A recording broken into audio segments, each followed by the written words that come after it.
El 18 de marzo, apenas hace unos días, anunció Naciones Unidas en una nota a corresponsales la extensión de la iniciativa de granos del Mar Negro. Este es el acuerdo que busca garantizar el suministro de granos y fertilizantes al mundo en medio de la escasez y los altos precios que se desataron por la guerra en Ucrania.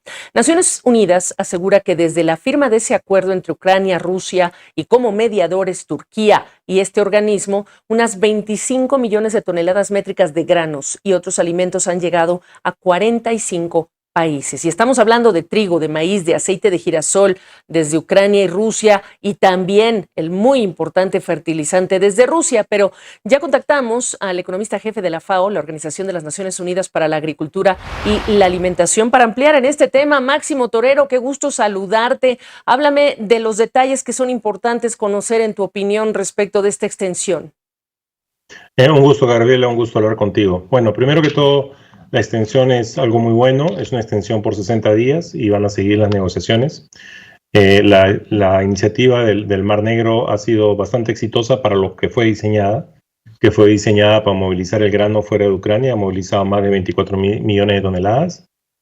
Fue diseñada para pagar a los agricultores de Ucrania y fue diseñada para que haya mayor disponibilidad de alimentos, especialmente de los cereales de trigo y maíz y soja, para poder bajar el precio internacional, y el precio internacional ha venido bajando en los últimos 9 meses.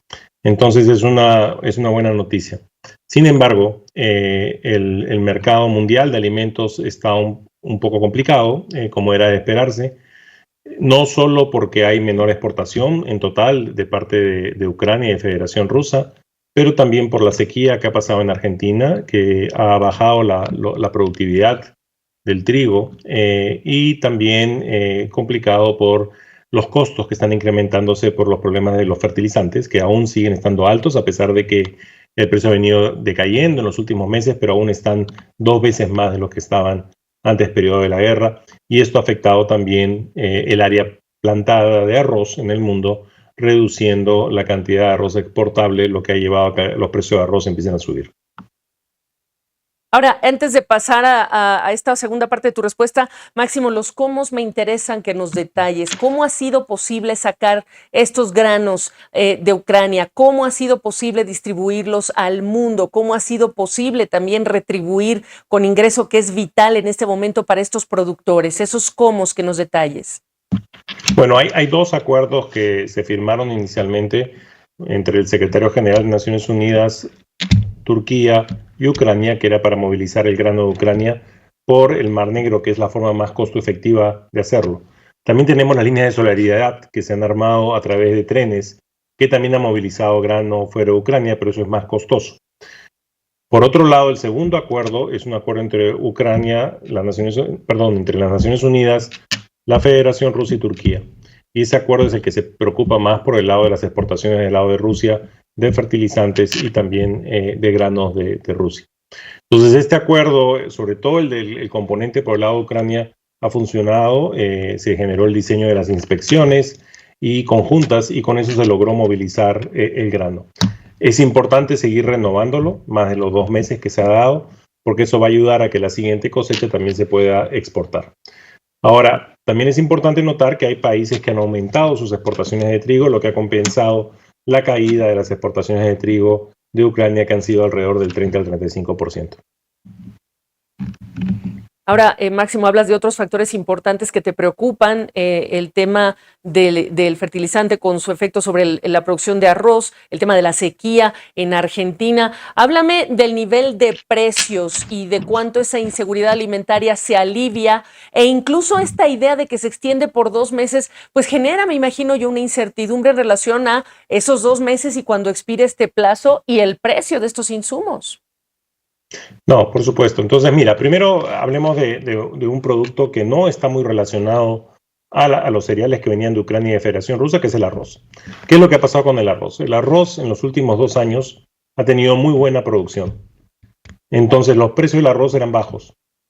Pero lo que pasó con el conflicto, con la guerra en Ucrania, es que los precios de los fertilizantes empezaron a subir fuertemente por el problema de gas natural proveniente de Federación Rusa, que es esencial para la producción de nitrógeno, y también por las barreras a la exportación impuestas en la exportación de fertilizantes.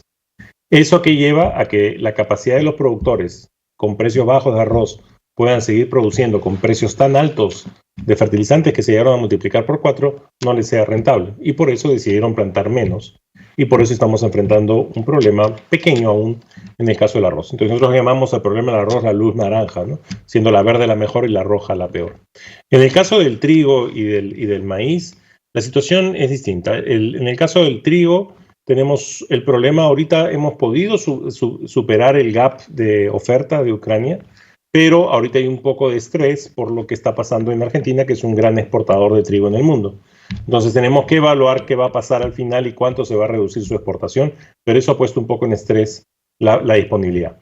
Los stocks de trigo en el mundo se han declinado y son los más bajos después de lo del 2007, lo cual también hace que el trigo sea bastante vulnerable ante cualquier shock en otro país. Y el caso del maíz es muy parecido al trigo, donde también hay una restricción. Entonces, tanto maíz como trigo lo tenemos en lo que llamamos una luz amarilla. No está en naranja como el caso del arroz, pero sí una luz amarilla, porque hay estas restricciones que están pasando y las vulnerabilidades por el fenómeno del niño y la niña se han incrementado. Esto da para seguir conversando, Máximo, así que te emplazo a que lo hagamos pronto nuevamente y retomemos en este punto. Máximo Torero es economista jefe de la FAO, ya es noche allá en Roma, como siempre agradecidos por el tiempo que nos entregas. No, muchísimas gracias, Gabriel, un placer.